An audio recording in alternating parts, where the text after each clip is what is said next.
যাদবপুর বিশ্ববিদ্যালয়ের হোস্টেলে ফের বহিরাগতদের তাণ্ডব। যাদবপুর বিশ্ববিদ্যালয়ের হোস্টেলের কমন রুমে দেদার পার্টি হচ্ছে, মদ গাঁজার আসর বসছে বলে অভিযোগ সামনে এসেছে। এর প্রতিবাদ করলে মাঝরাতে দরজায় লাথি মারা হচ্ছে। হোস্টেলে ছাত্র মৃত্যুর পরে সুরক্ষার আশ্বাসের পরেও এই অবাধে তাণ্ডবের ঘটনা ঘটে চলেছে। বিশ্ববিদ্যালয়ের কাছে অভিযোগ করায় হুমকি দেওয়া হচ্ছে বলে পাল্টা অভিযোগ সামনে এসেছে। সুপার থেকে উপাচার্যের দ্বারস্থ হোস্টেলের বি ব্লকের বাসিন্দারা।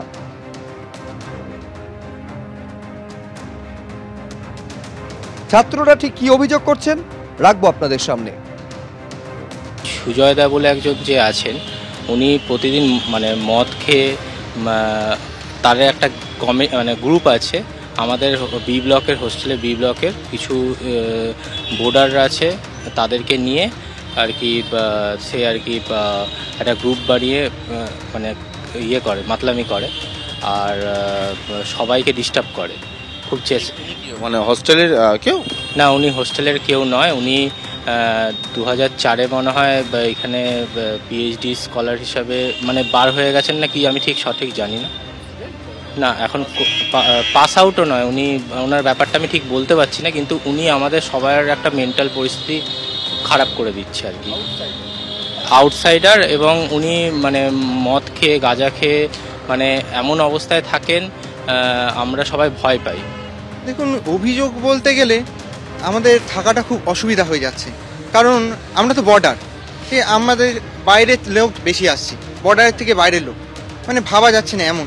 আর অবস্থাটা এতটাই খারাপ যে কি বলবো, রাত নেই দিন নেই, যে যখন খুশি একটা সুস্থ পরিবেশ, পড়াশোনার যে পরিবেশ সেটা হোস্টেলে বিঘ্নিত হচ্ছে যখন তখন। আমরা হয়তো ছাদে যাচ্ছি কোনো সময়, আর একটি যাদবপুরে খুব হোস্টেলের সমস্যা, নেটওয়ার্ক সমস্যা, হয়তো বাড়ি থেকে ফোন আসছে, ছাদে যেতে হচ্ছে ফোন ধরার জন্য। গিয়ে দেখছি কি না 4জন 5জন কেউ চিনি না জানি না এমন লোক মদের পার্টি করছে। শুধু মদ না, গাঁজা আরও বিভিন্ন জিনিস, সেগুলো আমরা জানিও না। ঠিক আছে, অথরিটিকে আমরা বারবার জানিয়েছি। যখন শুনলাম যে এরকম ভিসি স্যারের কাছে একটা চিঠি গেছে, তখন বিভিন্ন ফ্লোরে নাকি উৎপাত শুরু হয়েছে শুনলাম। অনেকে দরজা ধাক্কা দিয়ে যে কে করেছে, কে চিঠি দিয়েছে, কেন চিঠি দেওয়া হয়েছে, তোদের এত সাহস হয় কি করে তোদের চিঠি দেওয়া, জানিস আমি কত বছর ধরে আছি, অমুক তমুক বিভিন্ন হুমকির শিকার হতো। এরকমই অনেকটা বলতে পারেন, হুমকি বলতে পারেন একরকম।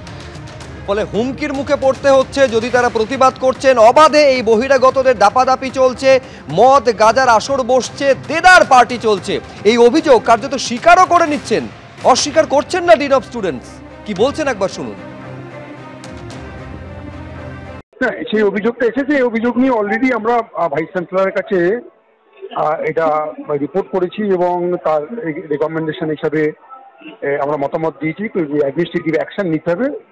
সেই যে স্টুডেন্ট, যে former research scholar, former student যে জোর করে আর কি হোস্টেলে থাকছে, এই জিনিসটা এখন ভিসি স্যার বললেন সোমবার দিন উনি চেক আপ করবেন, সিরিয়াসলি দেখবেন, বাড়ির সাথে কথা বলবেন, ছেলেটি যাতে আর বারংবার না ডিস্টার্ব করে, হোস্টেলে না ঢুকে।